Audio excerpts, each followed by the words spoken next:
Wednesday, September 15th, and right now on Good Morning Indiana. Fortunately, unfortunately, having this video, hearing myself scream to stop will be played in my head forever. A trip home from school nearly ending in tragedy for 3 children. A mother's plea to all drivers after her children were nearly hit by a UPS truck while getting off the school bus. I think the city is attempting to steamroll some of the outlying communities. Annexation, the plan, the pushback, and promises. This morning, the people opposing Bloomington's plan to expand, and why the city says it's vital to its future. And creating the recipe for success. We're giving you an inside look at a local program giving young people hands-on experience in the restaurant industry. This Wednesday, we have a number of great stories on the menu, but first, your forecast. On this Wednesday morning, who needed an alarm clock this morning? The lightning show was full on. Todd Clausen. Yeah, you know, a lot of lightning. We had a couple warnings yesterday that Kevin walked you through during the evening hours. Right now, there's no warnings out there. That is the good news. There's a little bit of lightning and there's some heavy rain. The rain's all in southern locations here this morning. The heaviest of the rain is now just shifted south of Bloomington. But as you work your way down Interstate 69 and then State Road 37 towards Bedford, you're going to go through this real heavy rain. So just be aware of that's in your morning commute. 46, Indiana 46 there through Brown County, Nashville, eventually into Columbus. A real wet ride here currently with some pretty good steady rain taking place. Same thing on I-65 from Edinburgh down towards Columbus, and I-74 as you work your way out of Shelbyville towards the Greensburg area, some real heavy rain. So if you're in some of these areas, you're commuting through some of those areas, just give yourself a little bit of extra time, maybe hold off if possible. To the north, there's lots of clouds. There's a hit or miss sprinkle, but no steady or heavy rainfall, and that's going to hold true now throughout the remainder of your morning commute. Where do we go from here? Well, the good news is skies are clear from Chicago back into Iowa. This front will continue to move off to the east. As that happens, we'll see the clouds decrease throughout the day, and you can see the cooler air working in. Only 59 in Monticello right now compared to 70 in Bedford. Morning clouds giving way to afternoon sunshine. Just be patient here this morning. Once we get to that sunshine, Lauren, highs will be up near 80 degrees. All right, Todd, let's take a look right now at your commute. This is I-465 over the White River up here on the north side of town. You can see traffic is picking up in that area, but everything is still moving. Watch out for any areas of ponding you may come across on your commute this morning from the rain we got overnight. Other than that, pretty quiet out there on your roads. Raphael. Thanks for that warning, Lauren. And this morning, the East Side community is mourning the death of a 7-year-old. Classes are canceled today at George W. Julian School after a student at the school was hit and killed by a vehicle. The crash happened at East Washington Street and North Ritter Avenue near the school at around 4 in the afternoon on Tuesday. Metro Police say 3 people were hit, including a 7-year-old, a crossing guard, and another adult. The adults, we're told, are now in critical condition.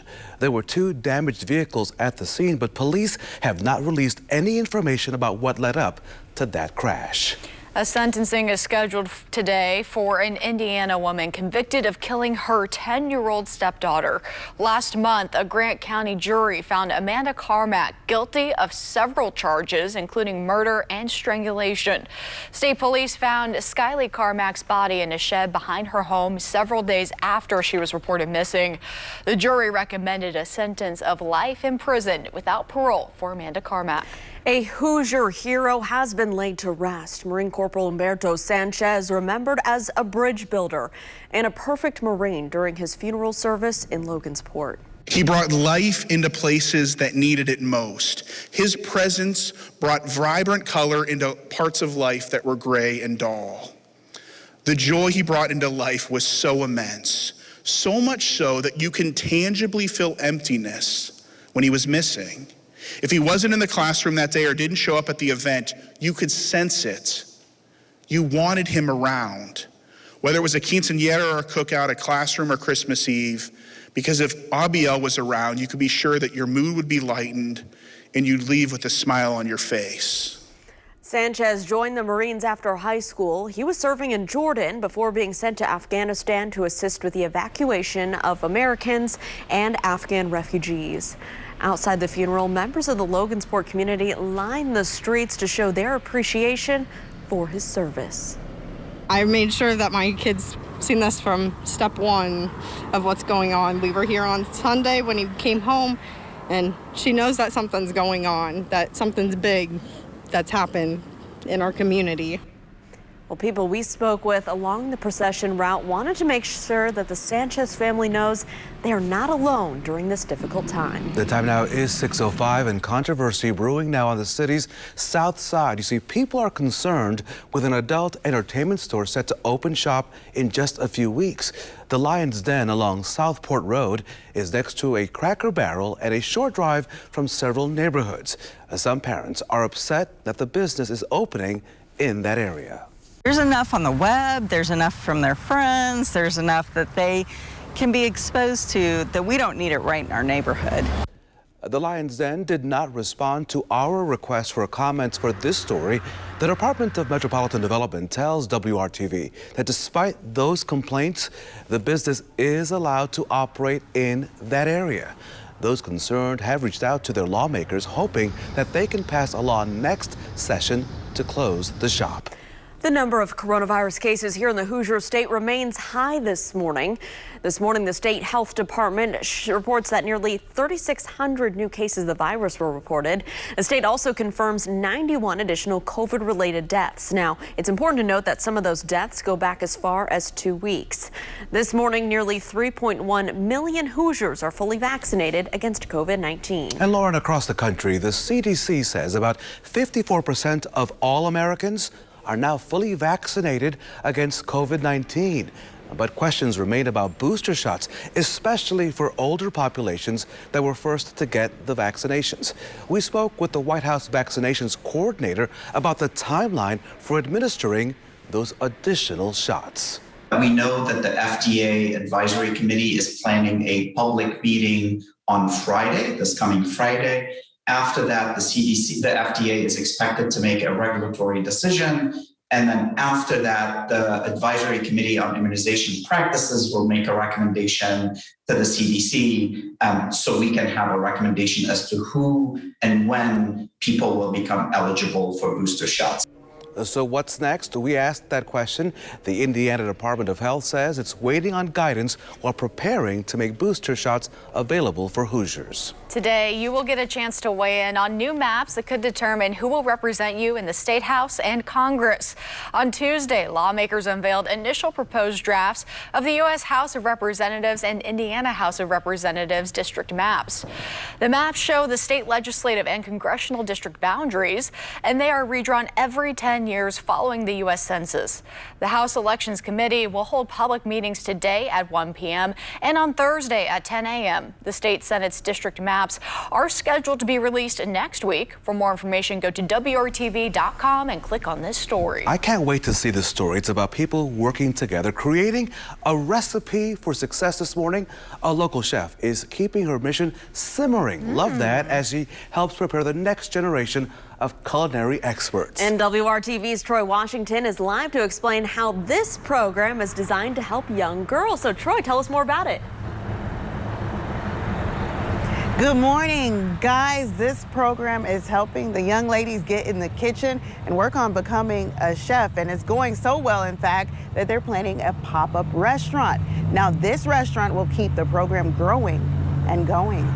Chef Felicia Grady is used to taking ingredients and making a menu. And in a few weeks, she'll take these chairs, tables, and this kitchen, and voila, turn it all into a restaurant complete with hungry customers. It's an awesome program, and it's working. In June, we introduced you to the creator of Plated Up Catering. Then Grady was teaching a group of Far East Side girls how to make homemade salad dressing. Since then, they've learned so much more. They learn how to clarify butter. They learn how to do sandwiches, work the griddle. They learn how to deep fry. They learn how to saute. So she's upping the ante and giving the girls the chance to see what it's like to run a real restaurant. On October 16th and 23rd at Broadway United Methodist Church, customers will take their pick of soups, salads, and sandwiches put together by participants based on what they picked up in the program. I try to educate them on, okay, being a chef is 10% of cooking. Being a chef is more running the restaurant, making sure the food costs stay down, making sure the food is in time, making sure things are ordered correctly. Not only are they going to get experience at the back of the house, they're going to get experience at the front of the house as well, learning customer service, learning how to properly greet people, learning how to send them over to their seat. But here's the difference. When you dine here, that'll go back into the program to make sure it continues. And while some of the ladies have a specific reason for signing up, like out cooking a family member, Chef Grady sees the bigger picture. It's a growing industry for women of color, but, it's growing. It's not a whole lot of us, not in the executive chef area. She wants to keep exposing the young women to the opportunities for them that are out there, especially if it means helping to diversify the industry. So when these ladies tell their customers Bon Appetit, it goes so much further than that. It goes towards keeping the program going and helping the church where the program is put on. Now, if you want more details about this event, you can check all that out when you read this story on WRTV.com. Working for you, I'm Troy Washington, WRTV. I love that, Troy. Thank you. So the clock is now ticking for the U.S. military. The new deadlines for all active duty members to be vaccinated against COVID-19. And in the newsroom, we've been talking about this video all day long, and still ahead, a terrifying close call involving 3 kids caught on camera. This is local video in a local neighborhood. This morning, a mother's message for all drivers. But first, your local forecast on this Wednesday with TK. All right, we're dealing with some rain here this morning across parts of the area. The rain's going to move out, though, as the morning goes on. And by this afternoon, we'll actually be getting into the sunshine. Just got to be a little bit patient here as we get going on this Wednesday morning. We'll break down your entire forecast for you coming up when Good Morning Indiana continues right here on WRTV.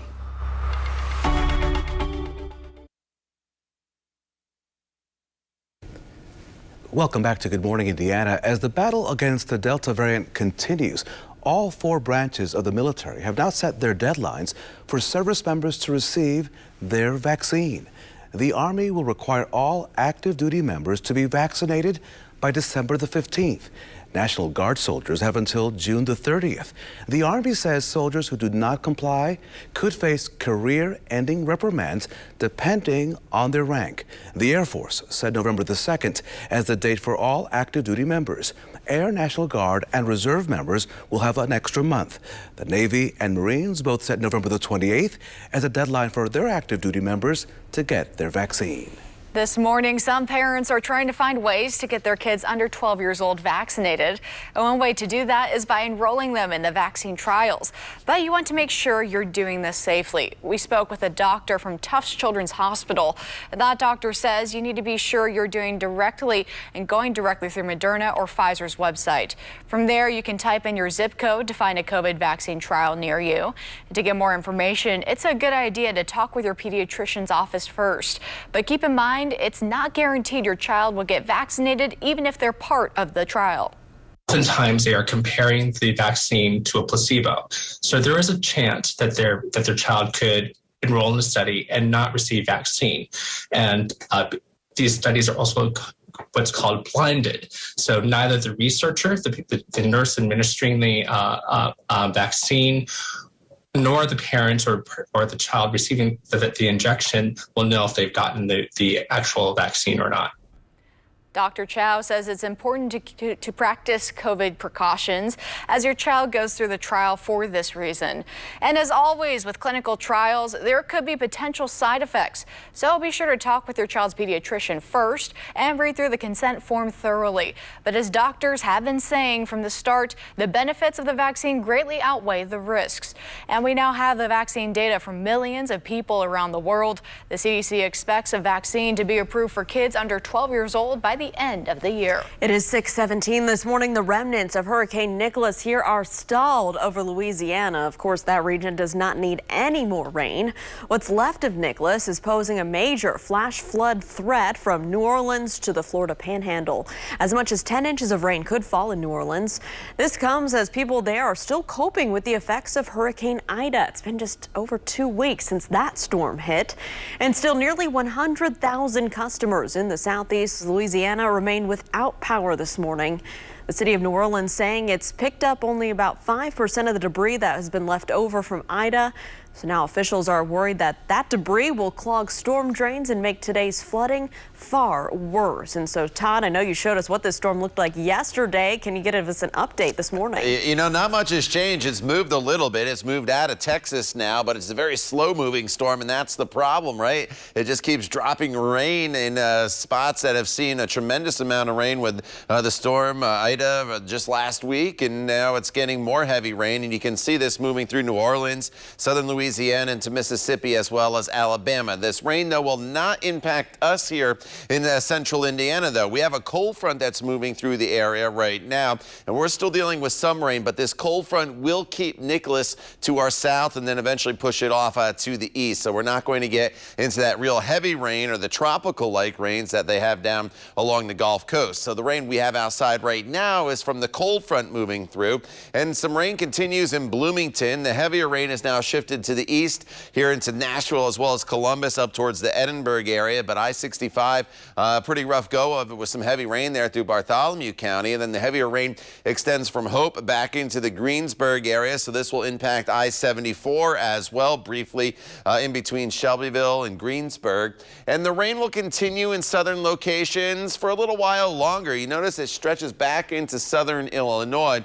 So if you live in southern locations, I would definitely grab the umbrella as you walk out the door this morning. For those of you north of Indianapolis, you definitely have the clouds, and there may be a sprinkle or two, but you're not going to get into any steady rainfall, which is the good news. And eventually, everybody will start to clear out. You notice the skies are clear in Chicago as the cold front pushes off to the east. We'll clear the skies out eventually, but you're going to have to be pretty patient. It's not a very fast-moving front, so I do think it's going to take all of the morning hours and most of the afternoon to eventually clear us out. We're at 68 right now in Indy. The wind's out of the north today, and so once this front goes through, it's going to prevent the temperatures from really warming much with that northerly wind. And you can see it's cooler in Monticello at 58 compared to 68 in Bloomington, as well as Muncie and Bedford, where the front has yet to fully make its way through the area. Here's how it breaks down hour by hour. Again, quite a bit of cloud cover, and temperatures don't do a whole lot throughout the morning hours. We get to the noon hour, we're at 73. Once we get into the afternoon hours, when we get into the sunshine, temperatures will come up pretty quickly. So a lot of the warmth is going to be late in the day when we get close to the 80-degree mark. Here are those showers that continue off and on throughout the morning hours to the south, and then here comes the clearing line through central Indiana as we work our way into the afternoon and evening hours. So just be a little bit patient, but if you do have plans this evening, it's really, really comfortable. It's cooler than it has been. The skies are still going to be clear. We'll have that north wind with sunset at 7:53, and all this is going to set us up for what will be a beautiful day tomorrow. Tomorrow's probably the best weather day of the entire week. Nothing but sunshine, great sleeping weather. We wake to temperatures in the 50s. We end right around 81, 82 degrees for your high temperature. And then as we work our way into the latter half of the week, Friday and the weekend, we get back above normal. Keep in mind our normal high temperature, 79, 80 degrees this time of year. For your Saturday and Sunday forecast, we're looking at highs once again, Lauren, up into the mid-80s. All right, Todd, let's take a look right now out on I-70 near the airport ramps. Maybe you're dropping a friend off at the airport this morning or heading out to catch a flight. You shouldn't have any problems on the roads. As you can see, traffic's picking up, but everything's moving along just fine, both eastbound and westbound. Of course, we'll keep you updated if there are any slowdowns you should avoid this Wednesday morning.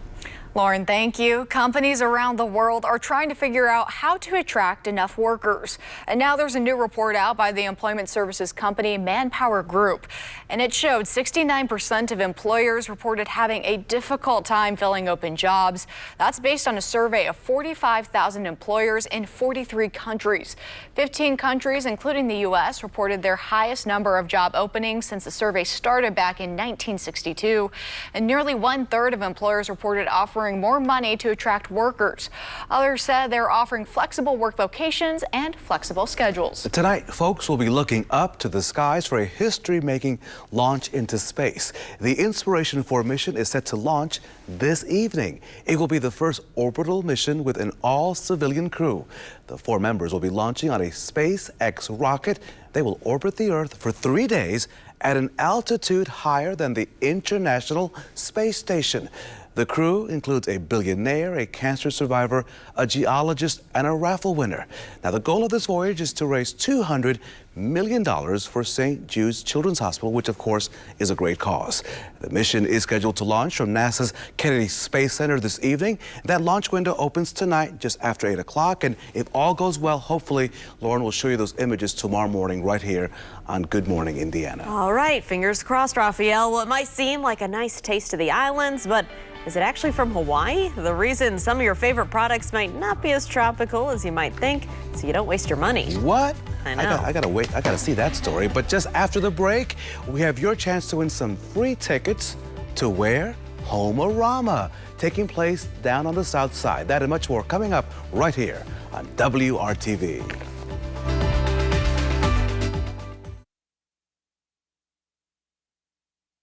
Welcome back to Good Morning Indiana. Here's something exciting to start your day. Right now is your chance to win 2 tickets to Home-a-Rama. The 2021 First Internet Bank Home-a-Rama will be held at Aberdeen. That's a custom home community located in Bargersville in the great Johnson County. The show runs each weekend through the start of October. All you have to do is be the 6th caller. You can win right now. The number is on your screen, 317-269-1459. Good luck. Todd Clausen, how's it looking out there this morning? You know, the further south you go, the wetter it is this morning. To the north, you definitely have the clouds and maybe a sprinkle or two, but you're not dealing with any steady rainfall. But for those of you from Sullivan to Bloomington to Greensburg, then even down to Seymour and Bedford, you definitely need to have the umbrella handy, at least for the next hour or two as some of this rain moves through. But most of that rain, again, should stay south of I-70 here this morning. If you're just seeing the clouds, you're going to have the clouds this morning, and we're going to keep them at least through the noon hour. And you notice with the clouds, temperatures don't really move a whole lot, upper 60s to low 70s. But this afternoon, skies will start to brighten from west to east. And as soon as you get into that sunshine, temperatures will take a nice step forward in an upward direction, and highs eventually will top off right around 80 degrees. Megan. Todd, thanks. A new lawsuit claims that a beloved Hawaiian food item many families buy is not really from Hawaii at all. Consumer reporter John Matarese looks into some products from the Aloha State that might be from somewhere else, so you don't waste your money. For many people in the mainland U.S., Hawaii is a place we dream of. That's why Kona coffee and Hawaiian rolls are so popular. But are they really from the Aloha State? Ah, Hawaii. The next best thing to being there is to enjoy some King's Hawaiian rolls and wash them down with a big cup of Hawaiian Kona coffee. But sorry to shatter that tropical dream, that treat may not have come from Hawaii at all. A new report on the consumer site mouseprint.org points to a lawsuit filed against the makers of King's Hawaiian rolls. While the package says Hilo, Hawaii on the front, the suit says the bakery is really located in Torrance, California, hardly a tropical paradise. However, Mouseprint points out that the package never claims the rolls were made in Hawaii, so there may not be a case here for false advertising.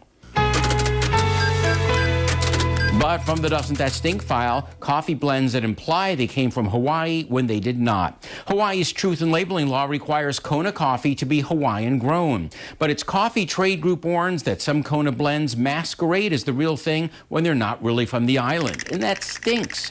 Want Kona coffee? Look for 100% Kona. And if you want fresh rolls made with pure Hawaiian pineapple, consider a vacation. So before you pay money for something Hawaiian, check the labels. You don't waste your money. I'm John Matarese. Good Morning, Indiana.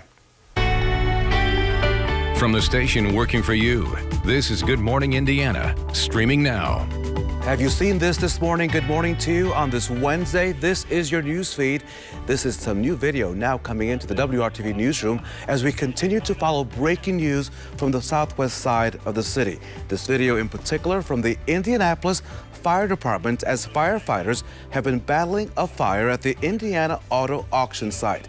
This located on South Harding Street, just south of Troy Avenue.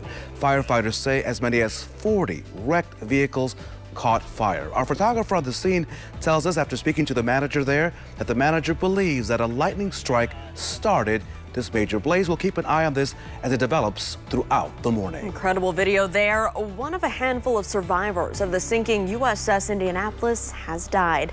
Dick Thielen was one of the ship's youngest crew members, coming on board just prior to her final sailing in 1945. The ship was sunk by a Japanese torpedo shortly after it delivered the components for the first atomic bomb used in the war, leaving more than 900 sailors and Marines dead. Mr. Thielen joined other survivors in planning the first USS Indianapolis Survivors Reunion and was a fixture at their annual event, but the pandemic forced the last two reunions to be held virtually. Dick Thielen was 94 years old. The Indy Jazz Fest is back, and the latest music festival is here to make the pandemic back, or to come back from the pandemic. The Jazz Fest pre-party gets underway at 5:30 at Luger Plaza in downtown Indianapolis. There will be events at the Jazz Kitchen in Broad Ripple on Friday, and most of the festival will be held this Saturday and Sunday at Garfield Park. You can find out more at indyjazzfest.net. But on this Wednesday morning, we want to check in with meteorologist Todd Clausen. And Todd, we have a little rain, but some sun later? Yeah, no, we will get into the sunshine this afternoon. You just got to be patient, especially in southern locations, and that's where the rain continues to fall here this morning. It really just depends where you are, where you're going, and what you'll see here for your morning commute. The further south you are, there's a better chance that you'll have some rain. The further north you are, it's mainly just some clouds, but some pretty good rain coming down right now from Columbus back towards the Nashville area. So State Road 46 there, it's going to be a wet drive. Same from Edinburgh down towards Columbus, and this heavy rain it's kind of been sitting over the Columbus area for at least in the past 30 to 45 minutes. And you can see that there's more rain back off towards the southwest, and this is all going to have to stream through southern locations. So the umbrella is needed this morning to the south, to the north. You probably don't need the umbrella. You could have a sprinkle or two, and there's definitely clouds around, but no steady rain is expected. The trend throughout the day today, and you'll have to be patient. It takes most of the morning and it's the afternoon for it to happen, will be for decreasing cloud cover. Temperatures in the 50s and 60s this morning. It's a cooler day for us compared to the last few as we get into that sunshine. Eventually highs, Lauren, up to right around 79 degrees. All right, Todd, let's take a look at your commute right now. This is our INDOT traffic camera over on the near east side of town, I-70 at Rural Street, Keystone Avenue. Traffic is getting by in both directions there just fine this morning. No crashes or delays around the metro area to slow down your commute. It is 6:32. There will be no classes today at George W. Julian School on the east side of Indianapolis. Megan, this after a 7-year-old student was killed by a vehicle near that school. The crash happened around 4 o'clock Tuesday afternoon on the East Washington Street at North Ritter Avenue, not far from the school's location. IMPD says 3 people were hit by a car, a 7-year-old, a crossing guard, and another adult. Both of the adults remain in critical condition. Our crews spotted 2 damaged vehicles at the scene, but so far police have not released any information about the crash or what led up to it. I would like to applaud the community, as well as our first responders who responded. Those community members actually called 911 multiple times, also tried to render aid to that child. City County Councilor Jason Larison released a statement about the crash. He said, quote, neighborhoods across Indianapolis and across the country are dealing with an increase in dangerous driving. He continues to say, quote, I speak regularly with IMPD and DPW regarding traffic calming and enforcement and continue to work with my council colleagues to ensure both agencies get the resources they need, end quote. The IPS Police Department is also investigating the incident. A spokesperson for the district says they are sending sympathies to the child's family, and they're hoping for a full recovery for both adults who were hurt. Of course, that's a heartbreaking situation. There have been several recent cases of children hit by vehicles, Lauren, especially at school bus stops. And now we have video of a close call caught on camera. Raphael's a parent. This video just makes me sick to see. I'm sure a lot of people at home will agree. WRTV's Kelsey Anderson spoke to a mother whose kids were just inches from being hit by a UPS truck going around a stopped school bus. This happened just last week. Kelsey joins us live now with the message that Hancock County mother has for drivers everywhere. Kelsey. Hey, good morning, Lauren. So a big yellow school bus, not hard to see, even harder to miss with the flashing lights, but it seems every single school year, some drivers have to remember the rules of the road. We know that Raphael just mentioned this year, 2 kids have been fatally hit at bus stops. And then last week in Hancock County, a UPS driver inches from making a deadly mistake. Fortunately, unfortunately, having this video, hearing myself scream to stop will be played in my head forever. Kelly Beal panics as a UPS driver comes within inches of hitting 3 of her children getting off the bus last Thursday. She says she saw the driver of the UPS truck coming quickly behind the bus. I saw what was going to happen, and I just did everything that I possibly could to stop it. I ran as fast as I could. I screamed as loud as I can. I still hardly have a voice this morning, so I don't know that I could have yelled any louder. She says thankfully her oldest pulled his siblings back out of the way, and the driver stopped just in time. I don't think that he really ever heard me. I think what stopped him was just seeing the kids there on the bus. Beal trying to stay positive, knowing things could be a lot different. I don't know how I would be today if, I lost 1, 2, 3 of my 4 children. And her message to the driver is this. I just hope that he realizes what could have been, and that he and everyone else, that is driving or drives for a living or is driving on the road knows to, we need to wake up, pay attention. I reached out to UPS about the driver. In a statement, they say safety is UPS's #1 priority. We are aware of the incident and we are investigating the situation and will take the appropriate action. Our drivers are trained to be aware of their surroundings at all times and to be among the safest drivers on the road. Beal says she's thankful for the video and hopes anyone who sees it will pay better attention on the road. I don't know how much closer you can get to a very serious tragedy. We don't normally see something like this caught on video, so, use it, take it, open your eyes, pay attention, know where that you're going is, worth any life, including your own. Now, according to Indiana State Police, when a bus has their stop arm out, you need to be stopped back here behind the bus. That's quite a ways away. And then they do say that McCordsville police say that they are still investigating this incident now that they have obtained footage from the bus camera. So we know that they are investigating. We will update you once that investigation is closed. Of course, they can't tell us what's going on with it right now while it is still an active investigation. Now, luckily, these kids are okay. Their mother still shaken up, walking her kids to the bus door every morning and every afternoon when they get home. Reporting live, Kelsey Anderson, WRTV. Homeowners against annexation, and why they say the past tells them everything that they need to know. I'm Rafael Sanchez. That story coming up on Good Morning, Indiana.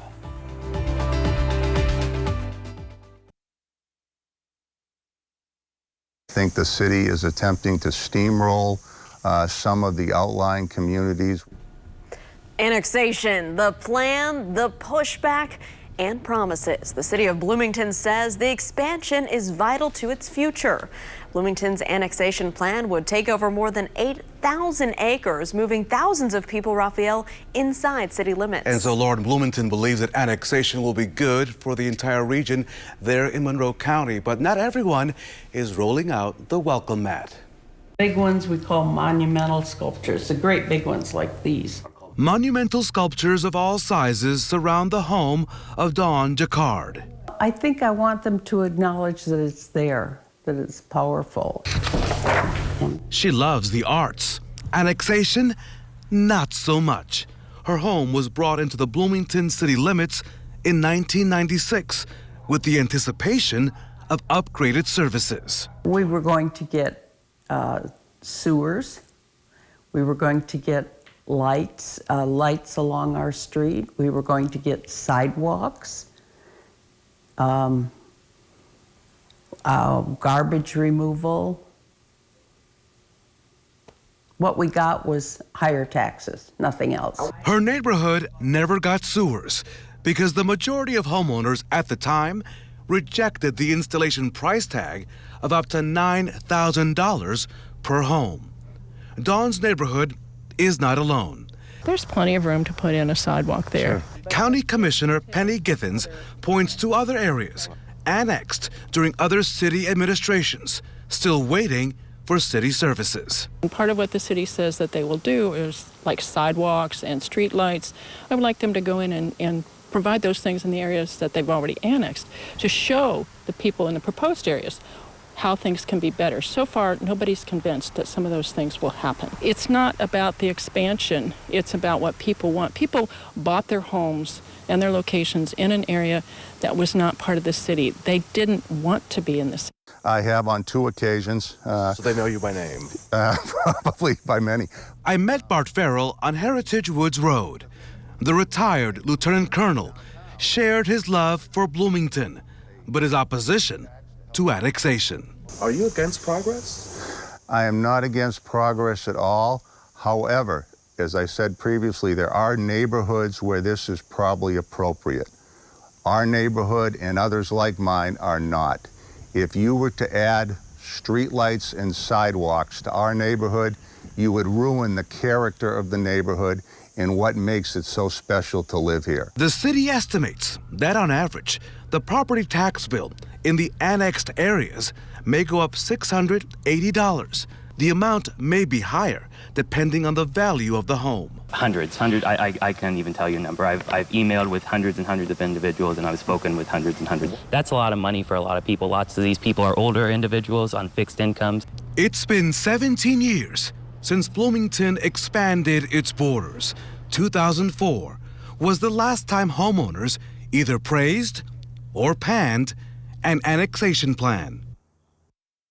City Council is set to discuss this annexation plan and possibly even vote on the proposal. Now, the annexation has been in the works since 2017, and it has met major resistance. In fact, the legislature passed a law stopping the annexation in Bloomington. However, the state Supreme Court ruled that legislative action unconstitutional. As for the plan, the city says it will benefit the economy and the future of the Bloomington region. Here's the spokesperson for the mayor.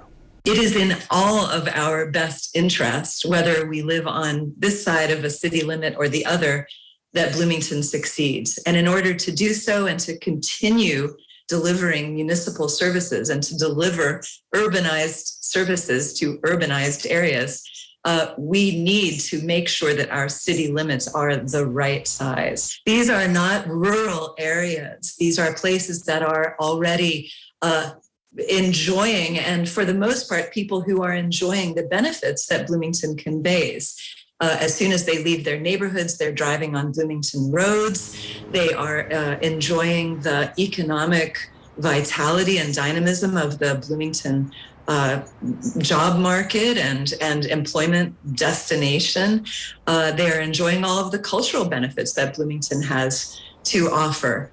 This is a complicated issue, so many moving parts. In fact, the Fraternal Order of Police in Bloomington is concerned that the city will not have enough officers to handle public safety in those proposed annex areas, the extra 8,000 acres that the city wants to annex. We'll take a closer look at that big issue next Wednesday, right here on Good Morning Indiana. Raphael, thank you. And they've helped hundreds of immigrants become Hoosiers. Up next, a celebration of those who have made sure people who are new to Indiana can stay here permanently. Todd. As the kids walk out the door to the bus stop here this morning, if you're in southern locations, you're dealing with some showers. Other locations, just mostly cloudy skies. Heading home, we're all into the sunshine, but we'll talk about these rain showers that are moving through currently and look ahead to your weekend forecast as well. Coming up when Good Morning Indiana continues right here on WRTV. Welcome back to Good Morning Indiana. Some companies, they excel at making their workplaces a welcoming place for employees who are new to our state as well as new to our country. That's right, and city and community leaders recognize those efforts on Tuesday. The Immigrant Welcome Center hosted a Welcoming Workplaces Awards ceremony at the District Theater in downtown Indianapolis. Mayor Joe Hogsett recognized 15 recipients for their focus on language access. That includes offering free on-site English classes for employees. The CEO of the Immigrant Welcome Center talked to WRTV about why those services are important. When a company or a nonprofit or an organization makes a commitment to provide them English at the workplace, the company is saying to that worker, you're important to me, your work is important to me, what you bring to this community is important. Those who received recognition included Warren Township Adult Education, Indy Reads, Heartland Food Products Group, Ulta Beauty, and Adidas. The event was part of a National Welcoming Week celebration. The Immigrant Welcome Center and its partners are planning to hold several events locally. And time now is 6:49 on your Wednesday morning. Todd, how are things looking? You know, it depends where you are here this morning. Some of you have a wet morning commute. Some of you, it's just cloudy with dry roads, and it's in southern locations that we're dealing with the rain, and it's going to continue for a little while longer. But everybody will start to clear out this afternoon. That's the good news, and temperatures are briefly cooler today compared to what we've been seeing. We've been up in the upper 80s to right around 90 degrees the past few days. Today we'll struggle to get out of the 70s in many locations. Here's a live look at radar, and the heavier rain continues to be here in Bartholomew County as you work your way mainly north of Columbus and then east of Columbus over towards the Hope area. Edinburgh, some light rain, but that light rain continues now all the way up towards the Franklin area. Heavier downpour near Greensburg, and then as we slide off to the west, a light rain continues to fall in and around the Bloomington area with some moderate downpours here or there, but definitely a wet start to the day down to the south. And you notice back off to our west in southern Illinois, there's still more rain, and all this is going to continue to make its way from west to east through southern Indiana. So definitely grab the umbrella if you live in southern locales. To the north, there could be a few sprinkles here and there, but your morning commute is essentially going to be dry with just quite a bit of cloud cover that will be around. And then as we expand out, you notice once we get to Chicago, the skies are clear. This band of rain that stretches all the way from New England here into the Midwest, part of a cold front that is working its way through the area as the front continues to move off to the east. Eventually it takes the rain with it, and then the clouds will follow. And by this afternoon, we're looking at quite a bit of sunshine. Here's a live look outside right now, and you can see the clouds. Temperatures much cooler than they have been as we've been starting the mornings this week. We're in the 60s, 66 in Martinsville, 61 right now in Lafayette. Featured dog of the day today is Bailey. You can see Bailey walking the streets of Newcastle. It's dry in Newcastle here this morning with just mostly cloudy skies. But temperatures today with the clouds in place this morning won't really move a whole lot. So when I show you these high temperatures, just know that these are going to occur pretty late in the day today once we get into some of that sunshine. 81 in Lafayette, 80 in Kokomo, 79 in Logansport, around 80 from Indy to Shelbyville, and right around 80 degrees as well in Bloomington and Bedford. So there's not much of a temperature difference today across the area. The change occurs once we get into the early afternoon hours. That's when we start to work our way into some sunshine across the area as that front continues to make its way off to the east. Just be patient. We'll get there later on this afternoon. Tomorrow's the best weather day of the week. It's nearly perfect. Lots of sunshine starting in the 50s, ending at 82 degrees. No threat of any rain. Some spotty storms possible on Friday, but nothing major. And then for the weekend, temperatures lowering right back into the upper 80s. All right, Todd, let's take a look right now at your commute as you're heading out the door this morning. This is I-465 over on Washington Street on the east side of town. You can see traffic there is picking up both northbound and southbound. Thankfully, everything's been moving along great this morning. Pretty quiet Wednesday morning drive. Raphael? Looking good on this Wednesday morning. A stunning new twist in the case of a prominent South Carolina lawyer who was shot. An arrest now made in this case, but the lawyer himself is also on the hook, according to police. The latest on this bizarre case coming up in the next hour right here on Good Morning America. But first, your local top stories on Good Morning Indiana.